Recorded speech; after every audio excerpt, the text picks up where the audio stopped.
السلام عليكم ورحمة الله تعالى وبركاته. نحمد الله العظيم ونصلي ونسلم على الرسول الكريم وعلى آله وأصحابه السالكين لنهجه القبيل. سبحانك لا علم لنا إلا ما علمتنا إنك أنت العليم الحكيم. أما بعد، فقد قال الله تعالى في كلامه القديم: أعوذ بالله من الشيطان الرجيم. بسم الله الرحمن الرحيم. إن الله يأمر بالعدل والإحسان وإيتاء ذي القربى وينهى عن الفحشاء والمنكر والبغي يعظكم لعلكم تذكرون. صدق الله العلي العظيم. கண்ணியத்திற்குரிய அல்லாஹ்வின் நல்லடியார்களே, இஸ்லாமிய சகோதரர்களே, அல்லாஹ் ஜல்ல ஷானுஹு வ தஆலா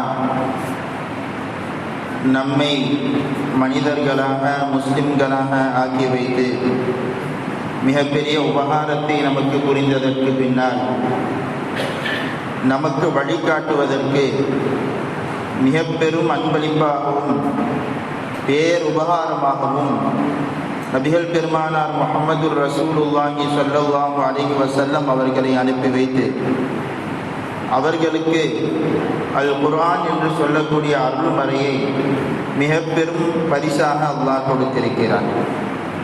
நாயகம் ஸல்லல்லாஹு அலைஹி வஸல்லம் அவர்கள் கிடைத்ததும் அருள்மறை அல் குர்ஆன் நமக்கு கிடைத்ததும் அல்லாஹ் நமக்கு அளித்த மிக பெரும் பாக்கியமாக இருக்கிறது. அதற்காக நாம் அல்லாஹ்விற்கு ஆயிரம் ஆயிரம் நன்றிகளை செலுத்த கடமைப்பட்டிருக்கிறோம். அல்ஹம்துலில்லாஹ் வ ஷுக்ருலில்லாஹ். அருள்மறை குர்ஆன் ஷரீஃப் அதிகமான போதனைகளை நமக்கு தந்து கொண்டிருக்கிறது. எல்லா செய்திகளையும் உள்ளடக்கிய அந்த வேதம் அருள்மறை அல் குர்ஆன். அதிலே சில வசனங்கள் எல்லா கருத்துகளையும் தனக்குள் அடக்கிய வசனங்களாக இருக்கிறது. அப்படிப்பட்ட வசனங்களிலே ஒரு வசனம்தான் நான் மேலே ஓடிய அந்த ஆயத், இன்னல்லாஹ யஅமுரு பில் அத்லி வல் இஹ்சானி வ ஈதாஇ தில் குர்பா என்று துவங்கக்கூடிய அந்த வசனம். இந்த ஆயத்தை குறித்து சையதுனா இப்னு மஸ்ஊத் ரலியல்லாஹு அன்ஹு அவர்கள் சொல்லும் பொழுது, குர்ஆனிலேயே மிக மகத்தான ஆயத் எது என்று சொன்னால் ஆயத்துல் குர்சி. அல்லாஹு லா இலாஹ இல்லா ஹுவல் ஹய்யுல் கய்யூம். குர்ஆனிலேயே எல்லா நலவுகளையும் எல்லா தீமைகளையும் எல்லா நன்மைகளையும் எல்லா தீமைகளையும் முழுமையாக சேர்த்து பொதிந்த ஒரு ஆயத் எது என்று சொன்னால் இந்த இன்னல்லாஹ யஅமுரு பில் அத்லி வல் இஹ்சான் என்ற ஆயத் என்பதாக சையதுனா இப்னு மஸ்ஊத் ரலியல்லாஹு அன்ஹு அவர்கள் சொல்லக்கூடிய செய்தியை நாம் கிரந்தங்களிலே பார்க்கிறோம். காரணம், இந்த வசனத்திலே அல்லாஹ் 3 விஷயங்களை ஏவுகிறான், 3 விஷயங்களை தடுக்கிறான். அந்த 6 விஷயங்களை நாம் கடைபிடித்து விட்டால் நம்முடைய வாழ்க்கையில் எல்லா நன்மைகளும் வந்துவிடும், எல்லா பாவங்களை விட்டும் நாம் பாதுகாப்பு பெற்று விடுவோம். இந்த வசனம் நாம் எல்லாம் அறிந்த வசனம், ஒவ்வொரு ஜும்ஆவினுடைய குத்பாக்களிலும் ஓதப்படக்கூடிய வசனம். நாம் அந்த வசனத்தை காதால் கேட்டிருக்கிறோம், ஆனால் அந்த வசனம் என்ன சொல்கிறது என்பதை நாம் உணர்ந்து கொள்ள வேண்டும். குத்பாவிலே அந்த வசனம் ஓதப்படுகிறது என்று சொன்னால், அதுவும் ஒவ்வொரு குத்பாக்களிலும் நாம் அந்த வசனத்தை ஓதி முடிக்கிறோம் என்று சொன்னால், அந்த வசனம் அவ்வளவு பெரிய தாத்பரியத்தை தனக்குள் வைத்திருக்கக்கூடிய வசனம். சையதுனா உமர் இப்னு அப்துல் அசீஸ் ரஹ்மத்துல்லாஹி அலைஹி அவர்கள் தான் அவர்களுடைய காலத்திலே கதீபுகளிடத்திலே இந்த வசனத்தை ஓதி உங்களுடைய குத்பாவை கண்டிப்பாக உங்களுடைய குத்பாவிலே இந்த வசனத்தை ஓதிக்கொள்ளுங்கள் என்று அவர்கள் அறிவுறுத்தினார்கள் என்பதாக நாம் வரலாறுகளிலே பார்க்கிறோம். அப்படி வந்ததுதான் இந்த குத்பாக்களிலே இந்த வசனம் ஓதக்கூடிய இந்த வளமை. அதை இன்றும் கதீபுகள் அதை பின்பற்றி ஓதிக்கொண்டு இருக்கிறார்கள் என்று சொன்னால் அந்த வசனத்தில் அவ்வளவு கருத்துகள் உள்ளடக்கி இருக்கிறது. இமாம் புகாரி ரஹ்மத்துல்லாஹி அலைஹி தன்னுடைய தாரீகிலே பதிவு செய்வார்கள், அலி இப்னு அபீ தாலிப் ரலியல்லாஹு அன்ஹு ஒரு பகுதியிலே சென்று கொண்டிருக்கும் பொழுது மக்கள் அமர்ந்து சிலர் பேசிக் கொண்டிருந்தார்கள். அந்த மக்களை பார்த்து நீங்க என்ன பேசுறீங்க என்று கேட்கும் பொழுது அவர்கள் சொன்னார்கள், மனிதத்தன்மை, மனிதாபிமானம், இவைகளை குறித்து நாங்கள் பேசிக் கொண்டிருக்கிறோம் என்று சொல்லும் பொழுது, உங்களுக்கு இந்த வசனம் போதுமானதாக இல்லையா? இன்னல்லாஹ யஅமுரு பில் அத்லி வல் இஹ்சான் என்று சொல்லக்கூடிய இந்த வசனம் இருக்கிறதே, இது அத்தனை மனிதத்தன்மைகளையும் போதித்து விட்டதே என்றார்கள் சையதுனா அலி ரலியல்லாஹு அன்ஹு. என்ற செய்தியை நாம் கிரந்தங்களிலே பார்க்கிறோம். கண்ணியமான பெருமக்களே, இந்த வசனத்தின் பொருள் இன்னல்லாஹ, நிச்சயமாக அல்லாஹ் யஅமுரு, உங்களை ஏவுகிறான். எதை கொண்டு ஏவுகிறான்? பில் அத்லி, நீதத்தை கொண்டு ஏவுகிறான். ஒன்று. இரண்டாவது வல் இஹ்சான், நன்மைகள் நலவுகள் செய்வதை கொண்டு ஏவுகிறான். மூன்றாவது, உங்களுடைய குடும்பத்தார்களுக்கு உதவி உபகாரமாக இருப்பதை கொண்டு உங்களை ஏவுகிறான். நீதத்தை கொண்டு ஏவுகிறான், நலவுகள் பிறருக்கு நன்மை செய்வதை கொண்டு ஏவுகிறான், உங்களுடைய குடும்பத்தார்களுக்கு உதவுவதை கொண்டு அல்லாஹ் ஏவுகிறான். மூன்று விஷயங்களை ஏவிய பின்னால் அல்லாஹ் தடுக்கிறான். அனில் ஃபஹ்ஷாஇ, அருவருப்பான நிலைகளை விட்டும் அருவருப்பான செயல்களை விட்டும் அல்லாஹ் உங்களை தடுக்கிறான். ஒல் முன்கரி, மானக்கேடான செயல்களை விட்டும் அல்லாஹ் உங்களை தடுக்கிறான். ஒல் பகி, அடாவடித்தனங்கள், பிறருக்கிடத்தில் அத்துமீறக்கூடிய தன்மைகள், இவைகளை விட்டும் அல்லாஹ் உங்களை தடுக்கிறான் என்று மூன்று செய்திகளை ஏவுகிறான், மூன்று செய்திகளை தடுக்கிறான் என்று இந்த வசனம் சொல்கிறது. சொல்லிவிட்டு அல்லாஹ் முடிப்பான், யஇதுக்கும், அல்லாஹ் உங்களுக்கு உபதேசம் செய்கிறான், லஅல்லக்கும் ததக்கரூன், நீங்கள் உணர்ச்சி பெற வேண்டும் என்பதாக இந்த வசனத்தை அல்லாஹ் நிறைவு செய்கிறான். இந்த வசனத்தினுடைய விளக்கத்திலே பெருமக்கள் நமக்கு கற்றுத் தருவார்கள், இன்னல்லாஹ யஅமுரு பில் அத்லி, அல்லாஹ் நீதத்தை கொண்டு உங்களை ஏவுகிறான் என்றால், இந்த நீதம் என்பது மனிதர்களிடத்திலே நாம் நீதமான முறையில் நடக்க வேண்டும் என்பது ஒன்று. மற்றொன்று, இபாதத்தினுடைய விஷயத்தில் நாம் நீதமாக நடக்க வேண்டும். அல்லாஹ்வை வழிபடக்கூடிய விஷயங்களில் லா இலாஹ இல்லல்லாஹ், அல்லாஹ்வை தவிர வணக்கத்திற்குரியவன் வேறு யாரும் இல்லை என்று சொல்லக்கூடிய அந்த ஷஹாதத் கலிமா என்பது தான் இதன் பொருள் என்று சொல்லக்கூடியவர்களும் உண்டு. அதில் என்று சொன்னால் ஷஹாதத் அல்லா இலாஹ இல்லல்லாஹ், அல்லாஹ்வை தவிர வேறு யாரையும் வணங்க மாட்டோம் என்ற அந்த ஷஹாதா தான் இந்த அதில் என்று சொல்லக்கூடிய பெருமக்கள் இருக்கிறார்கள். அதே போல மக்களிடத்திலும் நாம் நீதமாக நடக்க வேண்டும். நீதம் என்பது நம்முடைய வாழ்வில் என்றும் இருந்து கொண்டே இருக்க வேண்டும். பெருமானார் ஸல்லல்லாஹு அலைஹி வஸல்லம் அவர்கள் சொன்னார்கள், இன்னல் முக்ஸிதீன இன்தல்லாஹ் அலா மனாபிர் மின் நூர் யௌமல் கியாமா, மறுமை நாளிலே நீதத்தோடு நடக்கக்கூடியவர்கள் அல்லாஹ்விடத்திலே ஒளியால் ஆன மின்பரின் மீது இருப்பார்கள் என்று சொன்னார்கள் ஸல்லல்லாஹு அலைஹி வஸல்லம். நீதம் நம்மிடத்தில் இருக்க வேண்டும், எல்லா நிலைகளிலும் நீதம் இருக்க வேண்டும். அல்லாஹ் குர்ஆனிலே சொல்வான், இஅதிலு, நீங்கள் நீதமாக நடங்கள், ஹுவ அக்ரபு லித்தக்வா, தக்வாவோடு மிக நெருக்கமானது நீதம் என்று சொல்வான். இன்னொரு இடத்திலே சொல்லும் பொழுது, நீங்கள் நீதம் செய்ய வேண்டும். எந்த அளவிற்கு நீதமாக இருக்க வேண்டும்? யா அய்யுஹல்லதீன ஆமனூ கூனூ கவ்வாமீன பில் கிஸ்தி ஷுஹதா லில்லாஹ் வலவ் அலா அன்ஃபுஸிக்கும் அவில் வாலிதைனி அவில் அக்ரபீன். உங்களுக்கு எதிராகத்தான் நீதம் இருக்கும் என்றால் அந்த நீதத்தின் பக்கம் தான் இருக்க வேண்டும். ஒரு விஷயம் அதிலே நாம் செய்வது தவறாகிவிட்டது. நீதம் எந்த பக்கமோ, அது உங்களுக்கு எதிராக இருந்தாலும் சரி, உங்கள் பெற்றோருக்கு எதிராக இருந்தாலும் சரி, உங்கள் குடும்பத்தார்களுக்கு எதிராக இருந்தாலும் சரி, நீதத்தை நீங்கள் தவறிவிடக் கூடாது. நீதம் என்றும் தவறவிடப்படக்கூடாது என்பதாக அல்லாஹ் குர்ஆனிலே சொல்லி காட்டுகிறார். பெருமானார் ஸல்லல்லாஹு அலைஹி வஸல்லம் அவர்களுடைய வாழ்க்கையில் நடந்த செய்தியை நாம் அறிந்திருக்கிறோம். பெருமானார் ஸல்லல்லாஹு அலைஹி வஸல்லம் அவர்கள் காலத்திலே ஒரு உயர்குலத்து பெண்மணி திருடி விடுகிறார். உயர்குலத்து பெண்மணி திருடிய பின்னால் பெருமானார் ஸல்லல்லாஹு அலைஹி வஸல்லம் அவர்களுக்கு திருட்டிற்கு இஸ்லாமிய தண்டனை என்னவென்று சொன்னால் கையை வெட்டணும்.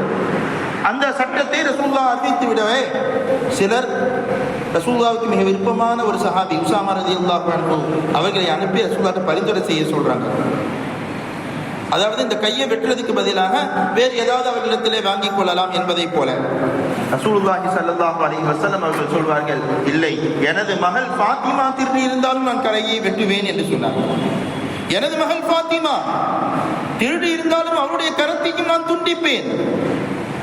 உங்களுக்கு முந்தைய காலத்து மக்கள் அழிந்தது எல்லாம் அவர்களில் உயர் குலத்தவர்களுக்கு ஒரு சட்டம், தாழ்ந்தவர்களானால் அவர்களுக்கு வேறொரு சட்டம் என்று பிரித்ததால் தான் அவர்கள் அழிந்து போனார்கள் என்பார்கள் ஸல்லல்லாஹு அலைஹி வஸல்லம். எனவே நீதம் என்பது நம்ம இடத்திலே எப்பொழுதும் இருக்க வேண்டும். நீதம் என்று சொன்னால் அது ஆட்சியில் இருப்பவர்கள் செய்ய வேண்டிய நீதம். நீதம் என்று சொன்னால் அது நீதிபதிகள் செய்ய வேண்டிய நீதம் என்பது மட்டுமல்ல, ஒவ்வொருவருடைய வாழ்விலும் நீதம் இருக்க வேண்டும். நாம் குடும்பத்திலே இருக்கிறோம் என்று சொன்னால் ஒரு தந்தையாக, ஒரு தாயாக, ஒரு குடும்பத்தின் பெரியவராக நாமும் நீதம் செலுத்துவது கடமை. நம்முடைய குடும்பத்திலே நாமும் நீதம் செலுத்துவது கடமை. பெருமானார் ஸல்லல்லாஹு அலைஹி வஸல்லம் நுஅமான் இப்னு பஷீர் ரலியல்லாஹு அன்ஹு என்ற சஹாபி, இந்த சஹாபி என்ன செய்யறாங்கன்னு சொன்னா, தன்னுடைய அந்த சஹாபியினுடைய தந்தை இந்த நுஅமான் இப்னு பஷீர் ரலியல்லாஹு அன்ஹு அவர்களுக்கு சில அன்பளிப்புகளை கொடுக்கிறாங்க. நுஅமான் இப்னு பஷீர் ரலியல்லாஹு அன்ஹு அவர்களுக்கு அவருடைய தந்தை சில அன்பளிப்புகளை கொடுக்கிறாங்க. அவர்களுடைய தாயார் சொல்கிறார்கள், நீங்க இப்படி கொடுப்பதை நான் பொருந்திக் கொள்ள மாட்டேன். மகனுக்கு தான் அன்பளிப்பு கொடுக்குறாங்க, அதை நான் பொருந்திக் கொள்ள மாட்டேன். ரசூலுல்லாஹ்விடத்தில் சென்று நீங்கள் இதை சொல்லும் வரை என்று சொல்ல, பெருமானார் ஸல்லல்லாஹு அலைஹி வஸல்லம் அவர்களிடத்தில் வந்து இந்த செய்தியை சொல்லும் பொழுது பெருமானார் ஸல்லல்லாஹு அலைஹி வஸல்லம் கேட்டாங்க, நுஅமானுக்கு கொடுத்துட்டீங்க, சரி, உங்களுக்கு எத்தனை பிள்ளைகள் இருக்கிறதோ அத்தனை பிள்ளைகளுக்கும் இதே போல் நீங்கள் கொடுத்தீர்களா என்று கேட்டார்கள்.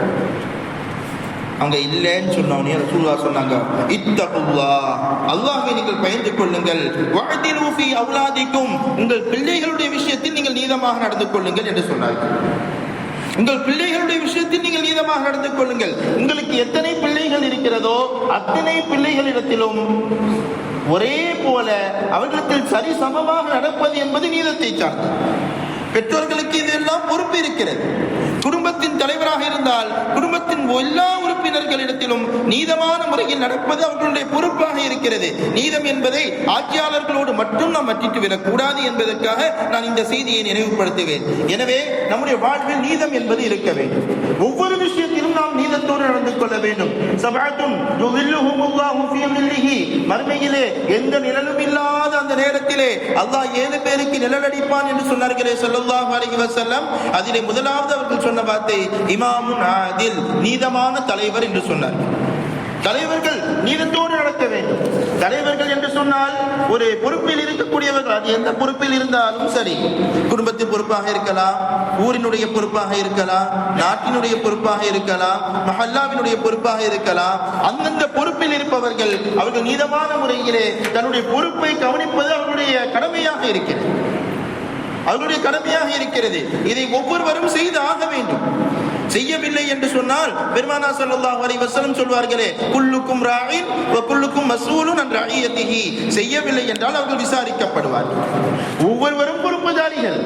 அவர்கள் தங்களுடைய பொறுப்பை சரியான முறையில் நிறைவேற்றவில்லை என்று சொன்னால் அதற்காக அவர்கள் விசாரிக்கப்படுவார்கள் என்றார்கள் ஸல்லல்லாஹு அலைஹி வஸல்லம். தந்தை குடும்பத்தினுடைய பொறுப்பாளி, ஒவ்வொருவருக்கும் பொறுப்பு இருக்கிறது. அதே போல ஒரு நிர்வாகத்தில் இருக்கக்கூடியவர்களும் அவர்களுடைய பொறுப்புகளை சரியான முறையிலே அவர்கள் செயல்பட வேண்டும். இப்பொழுது நமக்கு சில செய்திகள் வந்திருக்கிறது. நமது ஒரு நகராட்சியும் கவனத்தில் எடுக்க வேண்டும் என்பதை இந்த உரையின் வாயிலாக அதை நினைவுபடுத்த வேண்டும். நமது ஊரிலே மாடுகளின் தொல்லைகள், நாய்களின் தொல்லைகள் தெருகளிலே மிக அதிகமாகிக் கொண்டே செல்கிறது. ஆடுகளை கடித்து விடுகிறது. அதையும் தாண்டி சிறிய குழந்தைகள் செல்லும் பொழுது அவர்களை துரத்தக்கூடிய செய்திகளை நாம் பார்க்கிறோம். இவைகளை எல்லாம் நகராட்சியில் இருப்பவர்கள் கவனித்து அதை அப்புறப்படுத்த வேண்டியது, அதற்கு என்ன மாற்று வழிகளோ அதை செய்ய வேண்டியது அவர்களுடைய பொறுப்பாக இருக்கிறது. இதையெல்லாம் அவர்கள் கவனத்தில் எடுக்க வேண்டும். ஒரு பொறுப்பில் இருக்கக்கூடியவர்கள் இதை போன்றவற்றை குறித்து சிந்திக்க வேண்டும். அதே போல ஊர்ல இன்னொன்று பார்த்தோம்னா வேகத்தடை எடுத்தோம்னு சொன்னா சுப்ஹானல்லாஹ், அது ஸ்பீட் பிரேக்கர் மாதிரி இல்லை, பெரிய சுவர் எழுப்பின மாதிரி பல இடங்களில் எழுப்பி வச்சுக்கிறாங்க. வானத்தில் ஏறினால் டொப்புன்னு கீழே விடுது. இவைகளுக்கு என்று ஒரு முறைகள் அமைக்கப்பட்டிருக்கிறது. நாட்டினுடைய சட்டத்திலே ஒரு ஸ்பீட் பிரேக்கர் போடணும்னா எப்படி போட வேண்டும் என்பதற்கு சட்டம் இருக்கிறது. அதனுடைய முறைகள் அமைக்கப்பட்டிருக்கிறது. அதை தாண்டி பலரும் தன்னுடைய வீடுகளுக்கு முன்னால் போடக்கூடிய காட்சிகளையும் நாம் பார்க்கிறோம். அவைகளை எல்லாம் பார்த்து சரியான நடவடிக்கை எடுத்து எப்படி போட வேண்டுமோ அந்த முறைப்படி போடுவதற்கும் நகராட்சி அதற்கான வேலைகளை செய்ய வேண்டும் என்பதையும் இந்த உரையின் வாயிலாக நான் நினைவுபடுத்திக் கொள்வேன். ஆக ஒரு தலைமையில் இருக்கக்கூடியவர்கள் அவர்கள் நீதத்தோடு நடக்க வேண்டும் என்பதை நான் இந்த நேரத்திலே நினைவுபடுத்திக் கொள்கிறேன். கனியமான பெருமக்களே, சையதுனா உமர் இப்னு அப்துல் அசீஸ் ரஹ்மத்துல்லாஹி அலைஹி அவர்கள் முஹம்மது இப்னு கஅப் அல்-குரதி ரஹ்மஹுல்லாஹ் அவர்களை அழைத்து ஷிஃப்லி அல்-அஜல், அஜல் என்றால் என்ன என்பதை எனக்கு வர்ணியுங்கள் என்று சொன்னார்களாம். அப்பொழுது முஹம்மது இப்னு கஅப் அல்-குரதி ரஹ்மஹுல்லாஹ் அவர்கள் சொல்வார்கள், நீங்கள் மிக முக்கியமான ஒரு செய்தியை கேட்டுவிட்டீர்கள். நான் அஜல் என்றால் என்ன, நீதம் என்றால் என்ன என்பதை உங்களுக்கு சொல்கிறேன். குன் லி ஸகீரின் நாஸி அபா, மக்கள் உங்களை விட சிறியவர்கள் இருப்பார்களே அவர்களுக்கு ஒரு நல்ல தந்தையை போல நீங்கள் இருக்க வேண்டும். உமர் இப்னு அப்துல் அசீஸ் ஒரு பெரிய ஆட்சியாளர், நாம் எல்லாம் அறிந்திருக்கிறோம். ஒரு ஆட்சியாளருக்கு உபதேசம் செய்கிறார்கள். நீதவான் என்றால் நீங்கள் எப்படி இருக்க வேண்டும் தெரியுமா? சிறியவர்களுக்கு தந்தையாக இருக்க வேண்டும். ஒலி கபீரிஹிம் இப்னா, உங்களுடைய பெரியவர்களுக்கு நல்ல பிள்ளையை போல நீங்கள் இருக்க வேண்டும். ஒலில் மிஸ்லிமின்ஹும் அஹா, தனக்கு வயது ஒத்தவர்களுக்கு நல்ல சகோதரரை போல நீங்கள் இருக்க வேண்டும். பெண்களிடத்திலும் அதே போன்று நல்ல முறையிலே நடந்து கொள்ள வேண்டும். நீங்கள் ஆட்சியாளராக இருக்கிறீர்கள், தண்டனை கொடுக்க வேண்டும் என்று வரும் பொழுது அவர்கள் செய்த அந்த பாவத்தை கவனித்து அவருக்கு தண்டனை கொடுக்க வேண்டும். அவருடைய உடல் சக்தியை கவனித்து அவருக்கு தண்டனை கொடுக்க வேண்டும். கோபத்தில் தண்டனை கொடுத்து விடாதீர்கள். இதெல்லாம் முஹம்மது இப்னு கஅப் ரஹ்மத்துல்லாஹி அவர்கள் சொன்ன செய்தி. கோபத்தில் இருக்கும் பொழுது நீங்கள் தண்டனை கொடுப்பீர்களே, ஆனால் வரம்பு மீறியவர்களாக நீங்கள் மாறி விடுவீர்கள். கோபத்தில் கொஞ்சம் கூடுதலான தண்டனையை கொடுத்து விடலாம். எனவே அப்படியும் செய்து விடாதீர்கள். இதுவெல்லாம் இல்லாமல் இருப்பது தான் நீதம் என்பதாக சொன்னார்கள் என்ற செய்தியை நம் கிரந்தங்களிலே பார்க்கிறோம். கண்ணியமான பெருமக்களே, இரண்டாவது அல்லாஹ் இந்த வசனத்திலே சொல்கிறான், அல் இஹ்சான். அல்லாஹ் உங்களை இஹ்சானை கொண்டு ஏவுகிறான். இஹ்சான் என்று சொன்னால் எப்படி? அத்ல் என்று சொன்னால் அல்லாஹ்வை வணங்கக்கூடிய விஷயத்தில், அவனை மட்டுமே வணங்கக்கூடிய விஷயத்தில் நாம் சொன்னோமோ அதே போல பெருமக்கள் விளக்கம் சொல்வார்கள். இஹ்சான் என்று சொன்னால் பெருமானார் ஸல்லல்லாஹு அலைஹி வஸல்லம் ஒரு நேரத்தில் சொன்னார்களே, அன்தஅபுதல்லாஹ கஅன்னக தராஹு ஃபஇல்லம் தகுன் தராஹு ஃபஇன்னஹு யராக. அல்லாஹ்வை நீங்கள் வணங்க வேண்டும், அவனை நீங்கள் பார்ப்பதை போல வணங்க வேண்டும். நீங்கள் அவனை பார்க்கவில்லை என்றாலும் அவன் உங்களை பார்த்து கொண்டிருக்கிறான் என்ற எண்ணத்தோடு வணங்க வேண்டும் என்று சொன்னார்களே, இதுதான் இஹ்சான் என்று சொல்கிறார். இது அல்லாஹ்வோடு நடந்து கொள்ளக்கூடிய முறை. அடுத்து மனிதர்களோடு நாம் இஹ்சானான முறையிலே நடந்து கொள்ள வேண்டும். அஹ்சினு, குர்ஆனிலே அல்லாஹ் சொல்கிறான், வஅஹ்சினு இன்னல்லாஹ யுஹிப்புல் முஹ்சினீன். மக்களிடத்திலே நீங்கள் நல்ல முறையிலே நடந்து கொள்ளுங்கள், நிச்சயமாக அத்தகைய மக்களை தான் அல்லாஹ் நேசிக்கிறான் என்று அல்லாஹ் சொல்கிறான். கண்ணியமான பெருமக்களே, மக்களிடத்திலே நாம் நல்ல முறையிலே நடந்து கொள்ள வேண்டும். நல்ல முறையிலே நடந்து கொள்வது நம்முடைய பொறுப்பாக இருக்கிறது. வலா தஸ்தவில் ஹஸனத்து வலா ஸய்யிஆ. குர்ஆனிலே அல்லாஹ் சொல்கிறான், நன்மையும் தீமையும் ஒருபோதும் சமமாகாது. இதுஃபா பில்லதி ஹிய அஹ்ஸன். உங்களுக்கு தீங்கிழைக்கப்பட்டாலும் அவற்றை நல்லதை கொண்டு நீங்கள் நீக்கி விடுங்கள் என்கிறான். யாரா தீங்கு செஞ்சா கூட அவர்களுக்கு நல்லதை செய்து அந்த தீங்கிலிருந்து அவர்களை விடுவிப்பதற்கு அது காரணமாக அமைந்துவிடும். நமக்கு தீங்கு செய்தவங்களுக்கு கூட நாம் நன்மை செய்தால் அவங்களே வெட்கப்பட்ட அந்த தீமையிலிருந்து நீங்கிக் கொள்வதற்கு அது ஒரு காரணமாக கூட அமைந்துவிடும். எனவே இஹ்சான் என்று சொன்னால் பிறரிடத்திலே நல்ல முறையில் நடப்பது என்பது அது இஸ்லாம் போதிக்கக்கூடிய மிக முக்கியமான செய்தியாக இருக்கிறது. எந்த அளவிற்கு என்றால் பெருமானார் ஸல்லல்லாஹு அலைஹி வஸல்லம் அவர்கள் சொன்னார்கள், இன்னல்லாஹ கதபல் இஹ்சான அலா குல்லி ஷைஇன். அல்லாஹ் எல்லா விஷயங்களிலும் இஹ்சான் என்று சொல்லக்கூடிய நல்ல முறையில் நடப்பதை கொண்டு போதிக்கிறான். அதை உங்களுக்கு விரியாக்கி வைத்திருக்கிறான். எந்த அளவுக்கு? உங்களுடைய உணவுக்காக கோழியை அறுக்கிறீர்களா? உங்களுடைய உணவுக்காக ஆட்டை அறுக்கிறீர்களா? உணவுக்காக நீங்கள் அறுக்கக்கூடிய அந்த பிராணியில் கூட ஃபைதா கதல்தும் ஃபஹ்சினு அல்-கித்லா வைதா தபஹ்தும் ஃபஹ்சினு அத்-திபஹா. நீங்கள் ஒரு பிராணியை அறுக்கும் பொழுதும் கூட நல்ல முறையிலே சரியான முறையிலே அறுக்க வேண்டும். அதற்கு கஷ்டத்தை கொடுத்து விடக்கூடாது. என்ன செய்ய வேண்டும்? அறுக்கக்கூடிய கத்தி, ரசூலுல்லாஹ் சொல்லக்கூடிய வார்த்தை, அறுக்கக்கூடிய கத்தி அது கூர்மையாக இருக்க வேண்டும். அது கூர்மையாக இருக்குமானால் லேசான முறையிலே உடனே அறுத்துவிடும். அதிலும் நம்முடைய இஸ்லாமிய முறை இப்படி ஒரு சட்டத்தை யாரும் சொல்லியிருப்பார்களா என்பது தெரியவில்லை. ஒரு பிராணியை அறுக்கும் பொழுது கூட எப்படி அறுக்க வேண்டும், அதனுடைய நரம்புகள் எல்லாம் எப்படி துண்டிக்கப்பட வேண்டும். இஸ்லாம் சொன்ன இன்றைய அறிஞர்கள், இன்றைய அறிவியல் வல்லுநர்கள் எல்லாம் சொல்லக்கூடிய செய்தி, இஸ்லாம் சொன்ன முறைப்படி ஒரு பிராணி அறுக்கப்படுமானால் அதற்கு எந்த வேதனையும் தெரியும். ஏனென்று சொன்னால் அதனுடைய அந்த குழிகள் எல்லாம் அரைக்கப்பட்டு விடுகின்றது. எனவே இரத்த ஓட்டம் என்பது மூளைக்கு செல்லக்கூடிய இரத்த ஓட்டம் நின்று விடுகிறது. எந்த வேதனையும் அது உணர்வதில்லை என்று இன்றைய ஆராய்ச்சியாளர்கள் சொல்கிறார்கள். இஸ்லாம் அன்றே போதித்திருக்கிறது, இப்படித்தான் அறுக்க வேண்டும். அறுக்கக்கூடிய நேரத்திலே அந்த கத்தி கூர்மையாக இருந்து அறுக்க வேண்டும். அப்படியானால் அது உடனடியாக அதை அறுத்துவிடும், நரம்புக்குள்ளேயே அறுத்துவிடும். இல்லை என்று சொன்னால் அந்த பிராணிக்கு வேதனை ஏற்படுத்திவிடும். எனவே அந்த ஒரு பிராணியினுடைய விஷயத்தில் கூட நீங்கள் இஹ்சான் என்று சொல்லக்கூடிய நல்ல முறையிலே நடக்க வேண்டும் என்பதை இஸ்லாம் நமக்கு போதிக்கிறது.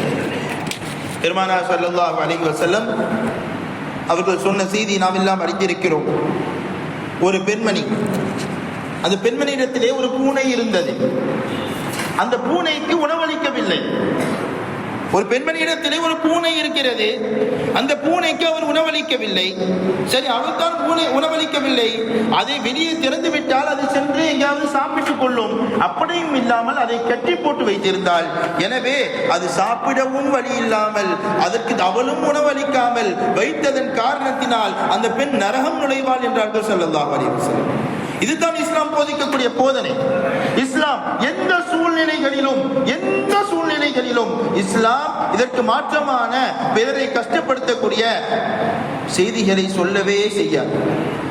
இஸ்லாத்தை குறித்து பலரும் பலவிதமான கருத்துக்களை மக்களுக்கு முன்னால் பரப்பக்கூடிய செய்திகளை நாம் பார்க்கிறோம். இஸ்லாம் தீவிரவாத மார்க்கம் என்று சொல்லக்கூடியவர்கள் உண்டு. அவர்கள் எல்லாம் உண்மையில் இஸ்லாத்தை பற்றி படித்தால் இஸ்லாத்தை விட மனித நேயத்தை போதிக்கக்கூடிய வேறு எந்த மார்க்கமும் இருக்காது.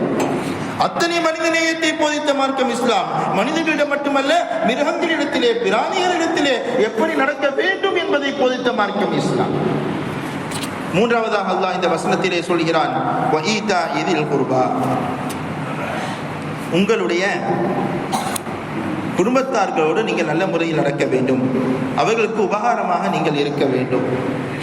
கண்ணியமான பெருமக்களே, குடும்பத்தார்களோடு சேர்ந்து நடப்பது என்பது மிக முக்கியமான ஒரு இபாதத், ஒரு அமல். அது குடும்பத்தார்களோடு சேர்ந்து நடக்க வேண்டும். பெருமானார் ஸல்லல்லாஹு அலைஹி வஸல்லம் அவர்கள் சொன்ன செய்தியை நாம் அறிந்திருக்கிறோம்.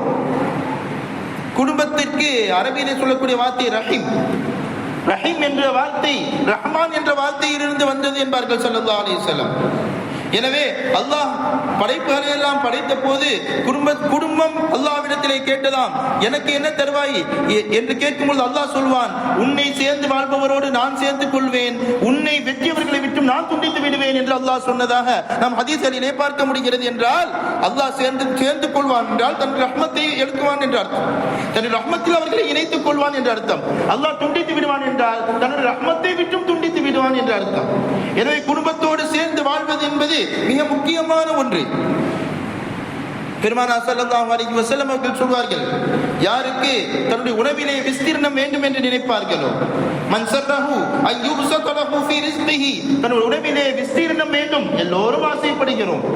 யார் அப்படி நடப்பார்களோ, வயுன்ஸா லஹு ஃபீ அதரிஹி, தன்னுடைய வாழ்நாள் அதிகரிக்கப்பட வேண்டும் என்று யார் நினைப்பார்களோ, இன்னும் சில ரிவாயத்திலே தீய மரணம் தன்னை விட்டும் தூரமாக்கப்பட வேண்டும், தீய மரணத்தை விட்டும் தான் பாதுகாக்கப்பட வேண்டும் என்று யார் நினைப்பார்களோ அவர்கள் குடும்ப உறவை சேர்ந்து கொள்ளட்டும் என்பார்கள் ஸல்லல்லாஹு அலைஹி வஸல்லம். என்னுடைய விளக்கங்கள்ல கூட இமாம்கள் நிறைய சொல்வாங்க. 70 வாயல்கள், தீய மரணத்தினுடைய 70 வாயல்கள் குடும்ப உறவை சேர்வதை கொண்டு அடைக்கப்படுகிறது என்று சொல்லக்கூடிய பெருமக்கள் உண்டு. அல்லாஹ் நம்மை எல்லாம் தீய மரணங்களை விட்டும் பாதுகாப்பானார். கண்ணியமான பெருமக்களே, அதற்கு மிகப்பெரிய காரணம் குடும்ப உறவை சேர்ந்து வாழ்வது என்பதை பெருமானார் ஸல்லல்லாஹு அலைஹி வஸல்லம் அவர்கள் நமக்கு கற்றுத் தந்திருக்கிறார்கள். இன்றைய தினம் நிஸ்ஃபு ஷஅபானுடைய தினம். இன்று நாம் எல்லாம் நோன்பு வைத்திருப்போம். இன்றைய இரவிலே நாம் எல்லாம் இபாதத் செய்திருப்போம். பெருமானார் ஸல்லல்லாஹு அலைஹி வஸல்லம் அவர்கள் சொன்னார்கள், யத்தலிஉல்லாஹு இலா ஜமீஇ ஹல்கிஹி லைலத்தன் நிஸ்ஃபி மின் ஷஅபான் ஃபயக்ஃபிரு லி ஜமீஇ ஹல்கிஹி இல்லா லி முஷ்ரிகின் அவ் முஷாஹினின். நிஸ்ஃபு ஷஅபானுடைய அந்த இரவிலே அல்லாஹ் மக்களை கூர்ந்து பார்க்கிறான், உற்று நோக்குகிறான். அவர்களுடைய எல்லா பாவங்களையும் மன்னிக்கிறான், எல்லா பாவங்களையும் மன்னிக்கிறான். இருவருடைய பாவங்களை அவன் மன்னிப்பதில்லை என்றார்கள் ஸல்லல்லாஹு அலைஹி வஸல்லம். ஒன்று முஷ்ரிக், அல்லாஹ்வுக்கு இணை வைப்பவன். ஷிர்க் பத்தி நமக்கு தெரியும். இன்னல்லாஹ லா யக்ஃபிரு அன் யுஷ்ரக பிஹி, ஷிர்க் வைத்தவங்களுக்கு அல்லாஹ் எப்பொழுதும் மன்னிப்பதில்லை. அவனுக்கு யாரையும் இணையாக்கினால் அவர்களுடைய பாவங்களை அல்லாஹ் மன்னிப்பதில்லை. இரண்டாவது சொன்னார்கள் அவ் முஷாஹினின், தங்களுக்கு மத்தியில் பிணக்கம் கொண்டு தங்களுக்கு மத்தியில் கருத்து வேறுபாடுகளை ஏற்படுத்திக் கொண்டு, சண்டையிட்டுக் கொண்டு, பொறாமைப்பட்டுக் கொண்டு, பிறரோடு பிணங்கிக் கொண்டு இருக்கிறார்களே, அவர்களுடைய பாவங்களையும் அல்லாஹ் மன்னிப்பதில்லை. நாம் ரொம்ப கவனிக்க வேண்டிய செய்திகள் இவைகள். எனவே குடும்பத்திலே நாம் ஏதேனும் பிரிந்திருப்போமே ஆனால் உடனே நாம் சேர்ந்து கொள்வது அவசியமாக இருக்கிறது. அப்படி சேர்ந்தால் அல்லாஹ் அதற்கு மிகப்பெரிய நன்மைகளையும் வைத்திருக்கிறார்.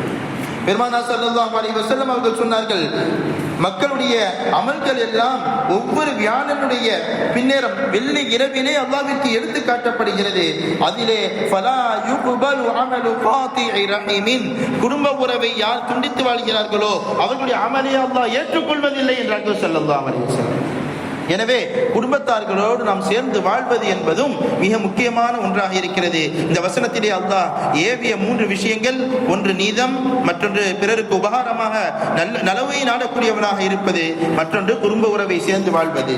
அதே போன்று அல்லாஹ் 3 விஷயங்களை இந்த வசனத்திலே அல்லாஹ் செய்யக்கூடாது என்று தடுக்கிறான். நேரத்தின் அருமை கருதி நான் நிறைவு செய்து கொள்கிறேன். ஒன்று மானக்கேடான வெற்றி. அதுக்கு விளக்கம் சொல்லும்போது இமாம்கள் நிறைய சொல்றாங்க. மனதால் இச்சைகளால் ஏற்படக்கூடிய பாவங்களை, ஜினாவை போல, விபச்சாரத்தை போல, இதை போன்ற இச்சைகளால் ஏற்படக்கூடிய அந்த பாவங்களை விட்டும் மனிதர்கள் பாதுகாத்துக் கொள்ள வேண்டும் தங்களை. இரண்டாவது ஒரு முன்கர், வெறுக்கத்தக்க காரியங்களை விட்டும் தங்களை பாதுகாத்துக் கொள்ள வேண்டும் என்று சொன்னால் சில இமாம்கள் சொல்கிறார்கள் கோபத்தால் ஏற்படக்கூடிய பாவங்கள்.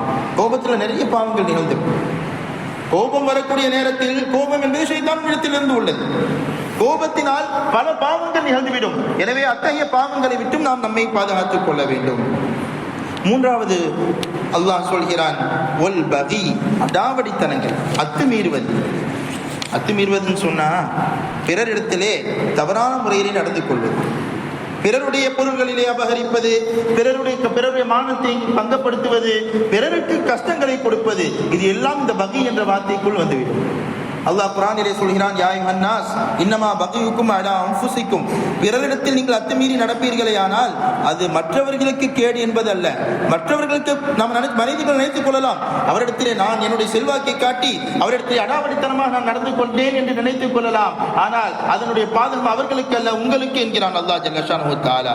எனவே இந்த பகி என்று சொல்லக்கூடிய பிறரிடத்திலே அடாவடித்தனங்களை செய்யக்கூடியவற்றிலிருந்தும் மனிதர்கள் தங்களை பாதுகாத்துக் கொள்ள வேண்டும் என்று அல்லாஹ் ஜல்ல ஷானஹு தஆலா இந்த வசனத்தில் சொன்னதோடு நிறைவாக இந்த வசனத்தை அல்லாஹ் நிறைவு செய்வான். யஇதுக்கும் லஅல்லக்கும் ததக்கரூன், அல்லாஹ் உங்களுக்கு உபதேசம் செய்கிறான். உபதேசம் என்பது எதற்கு தெரியுமா? லஅல்லக்கும் ததக்கரூன், நீங்கள் உணர்ச்சி பெற வேண்டும், நீங்கள் சிந்தனை பெற வேண்டும். பொதுவாக உபதேசங்கள் செய்யப்படுகிறது என்று சொன்னால் அந்த உபதேசங்களின் நோக்கம் என்பது நம்முடைய வாழ்விலே மாற்றங்கள் ஏற்பட வேண்டும், நம்முடைய கல்வியிலே அந்த உபதேசம் சென்று சேர வேண்டும், அது நம்முடைய உடலிலே பிரதிபலிக்க வேண்டும், நம்முடைய அசைவுகளிலே பிரதிபலிக்க வேண்டும் என்பதுதான் உபதேசத்தினுடைய நோக்கமாக இருக்கிறது. இங்கே அல்லாஹ் சொல்லி முடிக்கிறான், யஇதுக்கும், அல்லாஹ் உங்களுக்கு உபதேசம் செய்கிறான். 3 விஷயங்களை ஏவுவதை கொண்டு உபதேசம் செய்கிறான், 3 விஷயங்களை தடுப்பதை கொண்டு உபதேசம் செய்கிறான். நீங்கள் படிப்பினை பெற வேண்டும், நல்லுணர்ச்சி பெற வேண்டும் என்பதாக அல்லாஹ் ஜல்ல ஷானஹு தஆலா இந்த வசனத்தை நிறைவு செய்கிறான். எல்லாம் அல்லாஹ் ஜல்ல ஷானஹு தஆலா சொன்னதன்படி அமல் செய்வதற்கு சொன்ன எனக்கும் கேட்ட உங்களுக்கும் தௌஃபீக் செய்வானாக. அல்லாஹ் எவைகளை எல்லாம் ஏவி இருக்கிறானோ அவைகளை எல்லாம் எடுத்து நடக்கக்கூடியவர்களாகவும், அல்லாஹ் எவைகளை எல்லாம் தடுத்து இருக்கிறானோ அவைகளிலிருந்து முழுமையாக தவிந்து கொள்ளக்கூடியவர்களாகவும் அல்லாஹ் நம்மை எல்லாம் ஆக்கி அருள்வானாக என்று வேண்டி விரும்பி கேட்டவனாக எனது வார்த்தைகளை நிறைவு செய்கிறேன்.